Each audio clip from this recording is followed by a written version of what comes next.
Hey, it's Yani and welcome to another Q&A vlog. This is the part 2 of me answering HVA questions. So yung part 1, I answered the questions that are posted in the comment section sa previous YouTube videos ko. And this time, we will be answering the set of questions that are sent to my Facebook account. So we have a bunch of questions here. So yes, let's start.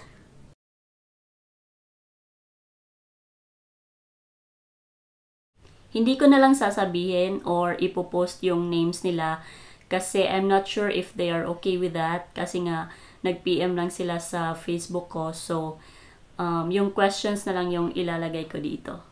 So, first question. I think nag-comment siya sa post ko sa Facebook and I messaged her asking kung graduate ba siya ng any medical course. And she said, no po. But with Medicare BPO background. So yun, I asked her if at least 2 years ba yun yung experience niya. Kasi kahit na hindi ka medical course graduate, pero may at least 2 years experience ka sa BPO handling US healthcare account, pwede ka mag-apply sa HelloRage. And I sent her the link, so hindi na siya nag-reply. So baka nag-apply na to. And wala na siyang further questions. So let's move on. Next question. I think nag-comment din to sa post ko. So I sent her the link. And then another question. He said, hello po, ask lang po if pwede po ba ako mag-apply sa HelloRage? Nursing graduate but not licensed po. Currently working in a hospital as a medical records clerk. Thank you po. So there I answered, sir. Sabi ko, yes sir, pwede po kayo mag-apply sa HelloRage kahit hindi po kayo licensed. So kahit walang lisensya, kahit hindi board passer, as long as yun nga, medical course graduate, so pwede mag-apply sa HelloRage. Kahit walang experience, pwede. Next question. Sabi niya, how po? So yun, I sent him the link. There. Siguro nag-apply na din to si sir. Next question tayo. Sabi niya, hi po, saw your post about HelloRage. I have 1 year experience lang sa healthcare account as an appointment setter. Can I still apply? So yun, hindi niya na-mention kung medical course grad ba siya, pero sabi niya may 1 year experience siya sa healthcare account as an appointment setter. So, itong appointment setter, isa to sa mga task ng admin HVA. So, yun, I asked him if graduate po siya ng medical course, but when I sent that message, I saw sa profile niya under his name na merong studied mechanical engineering. So, yun nga, hindi siya medical grad. So, 1 year lang yung experience niya sa healthcare account sa BPO. So, at least 2 years po yung requirement ng HelloRage na pwede nang i-accept kung hindi ka medical course grad. Yun. Next question.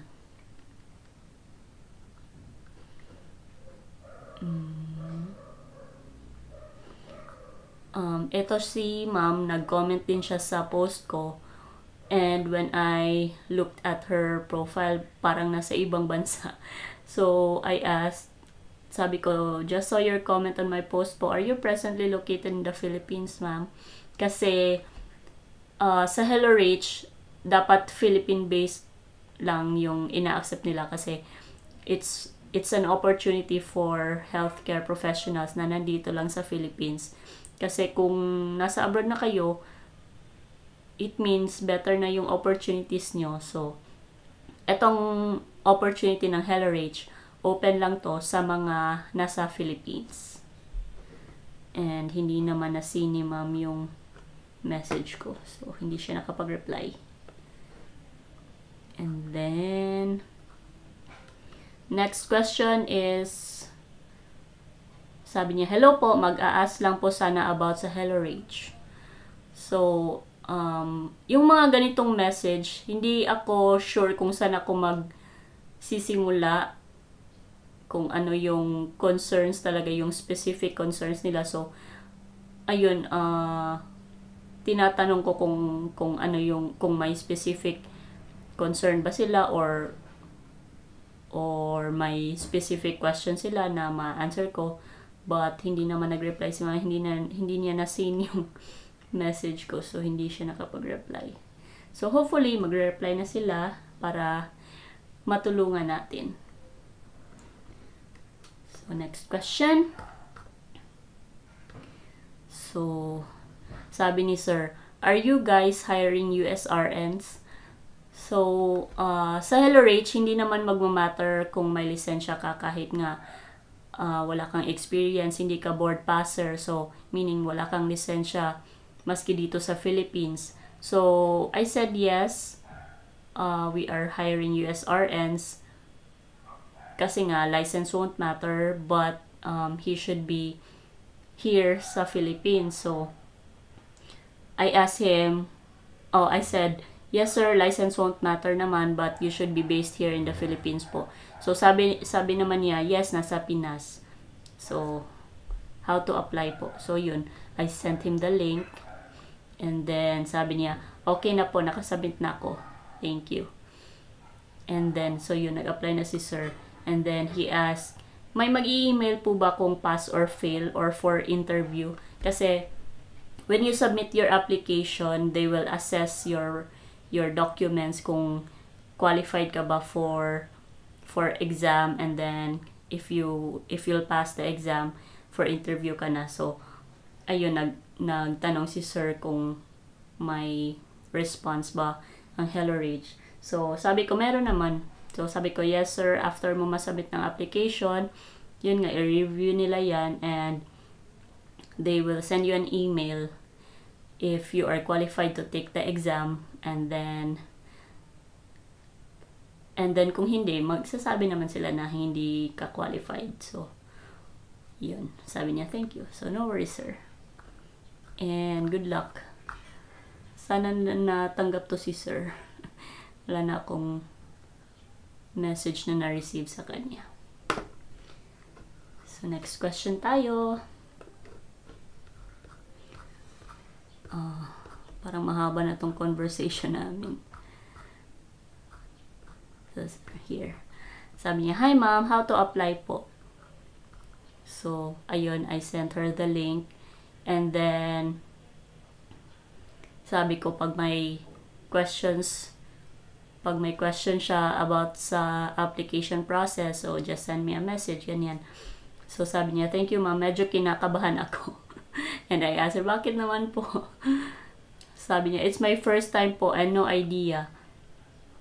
So, I told her na, I asked her if medical course grad naman siya.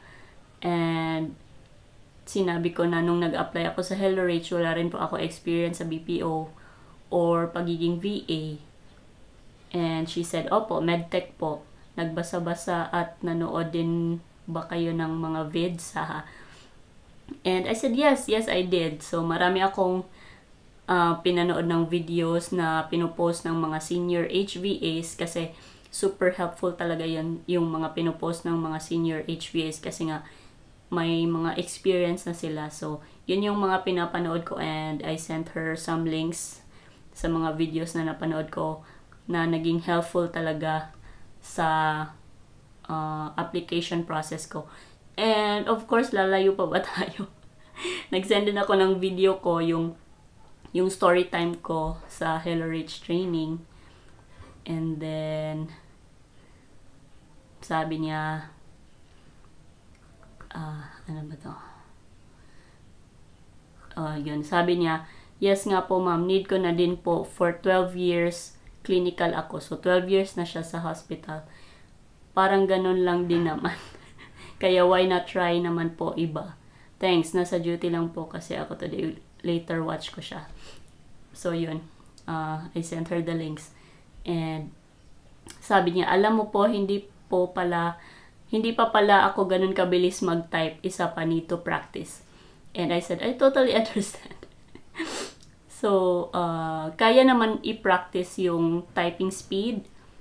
And sabi ko dito sa training, may daily typing activity naman. So, in my case, yung sa application process ko, when I practice sa typing, nasa 35 to 40 lang yung 35 to 40 words per minute lang yung speed ko, and yung required sa application is 50. That's 50 words per minute. So pinilit ko talagang i-reach yung 50 words para makapagsubmit na ako ng application, and na-reach ko naman siya once. And yun yung sinubmit ko for application. And after that, hindi na ako naka-50. Hindi na ako naka-50 again. So, yun yung sinubmit ko. And sa interview, may part din na typing test. So, yung interviewer, he will watch you type. And yung during the interview, parang hindi nga ako naka-50, parang 47 yata. So yun, akala ko hindi ako makakapasa, pero pumasa naman. So during the training naman, may daily typing activity. So everyday yan, magta-type kayo and you will submit your best speed for that day. And yun, ipa-plot mo yun sa Excel sheet with the other trainees. So mamomonitor mo talaga yung progress mo, and ma-amaze ka talaga na eventually bibilis yung typing speed mo. So during the training, yung first typing activity, parang umabot naman yata ako ng 50, parang 52. And then yun lang, nasa 50, 52, 55 ganyan.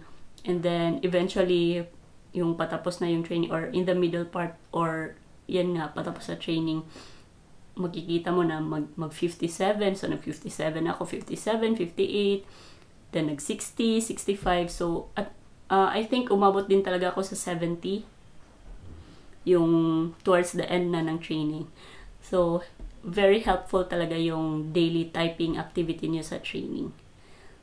So yun, sa typing speed, mapapractice yun.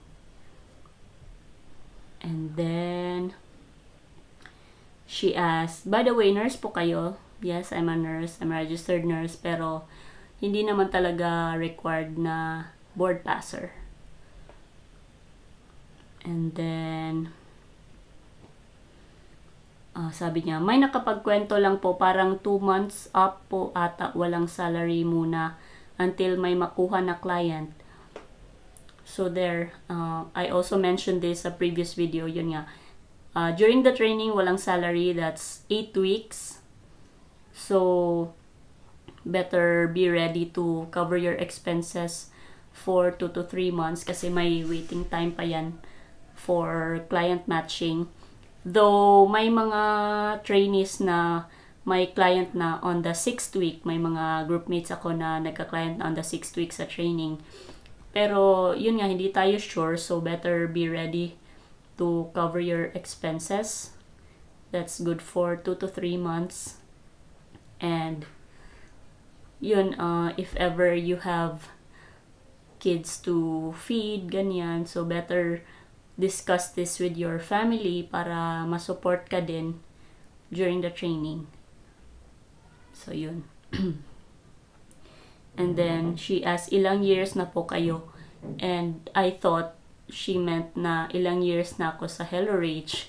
So sabi ko, kakagraduate ko lang sa training nung September. And then this time, magwa 1 month pa lang ako sa client nung sinagot ko yung question niya. Pero sabi niya, if you don't mind, ilang taon na po kayo? So, I said, I'm 31. Pero yun nga, kaka-birthday ko lang. So, yun. 32 na po ako. And sabi niya, okay, with fam na. So, sabi ko, wala pa po. So, medyo magaan lang din sa case ko yung no pay for 2 to 3 months. Kasi nga, wala pa akong kids to feed. So, hindi ganon kabigat yung no salary for 8 weeks. 2 to 3 months. Yun. So, sabi niya, yun nga po, I'm considering also that. Kasi in my case, 2 kids na po. Pero gusto ko mag-try talaga. So, yun, may 2 kids na si ma'am. So, sabi ko, better discuss this with your husband, ganyan, para masupport ka niya during training.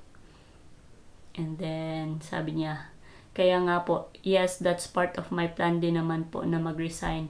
Kasi, sa Hello Rach, they will prefer talaga na walang work, wala kang ibang work kung magte-training ka kasi you need to focus sa training kasi it's so demanding. Like, maraming activities, ganyan na dapat isubmit mo on time. Tapos, yun nga, focus ka dapat sa training kasi night shift siya. So, during daytime, tulog ka.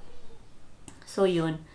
And, yun, maraming activities na dapat isubmit kasi pag hindi mo na-submit, magiging non-compliant ka. So, eventually, pag marami kang mamiss na activities, they will terminate you sa training. So, better na yung attention mo nasa training lang talaga para maipasa mo and makagraduate ka sa training. So, yun. And then, may question pa siya dito. Okay lang din ba tanungin? Legit naman ang $7 nila per hour. So, yes, legit po. And they will pay the working HVAs every 2 weeks. So, that's every Wednesday, every other Wednesday. Yun. $7 per hour. Depende kung ilang hours yung work mo sa client. And kung full-time, that's at least 30 hours per week. So, every payday, kung magto 30 hours per week ka, so that's 60 hours per 2 weeks. So, times $7. So, yun yung matatanggap mo. Every other Wednesday. And, yun. So, in my case, full-time naman ako and more than 30 hours. So, yun, legit po yung $7 per hour.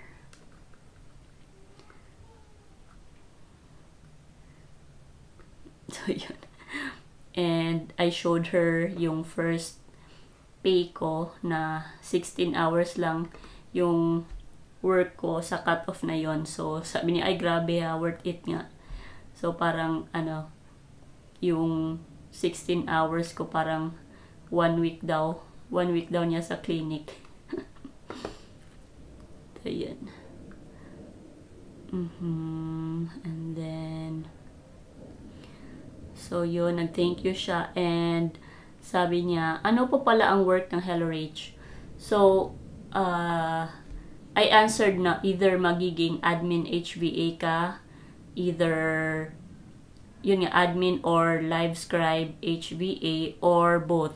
So, may mga HVAs na admin yung task, may mga HVAs na live scribe lang, but meron ding mga live scribe na may konting admin task. So, yun yung mix. Then, she asked, ano po yung sayo? So, in my case, I'm an admin HVA sa client ko. So, I do the paperwork, emails, and then,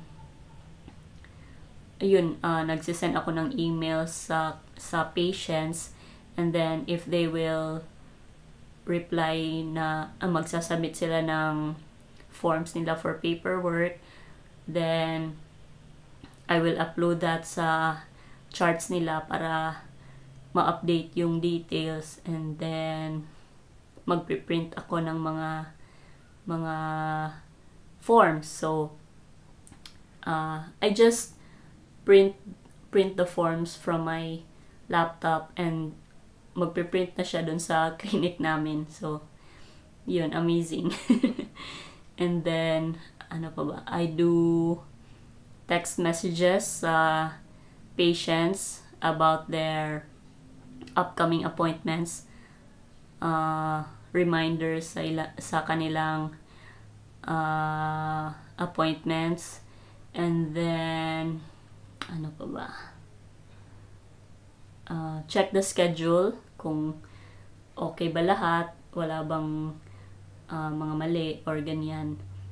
And right now we are setting up na din something para makapag-calls na rin ako, para mabook ko na or maset ko na yung mga appointments ng patients, ganyan. So yun yung task ko as an admin HBA sa client ko. And yung mga live scribe, sila yung mga nasa doctor's clinic inside the examination room, or yun nga, may mga doctor-patient encounters and sila yung nag-chart for the doctor. So while the doctor is examining the patient, kung ano man yung mga findings, sila yung nagdo-document sa patient's chart. Yun yung mga live scribe HBAs. And most live scribe HBAs, mixed yung task nila, mixed yung role. So they scribe for the doctor and they have a few admin tasks na rin, like sending fax sa other clinic, ganyan. Sisend nila yung mga records ng patients from their clinic to the other clinic, or ganyan, mag-request sila ng records from other clinic papunta sa clinic nila para sa records ng patient, ganyan. So yan yung mga work natin as healthcare virtual assistant. So, yun lang yung question ni ma'am.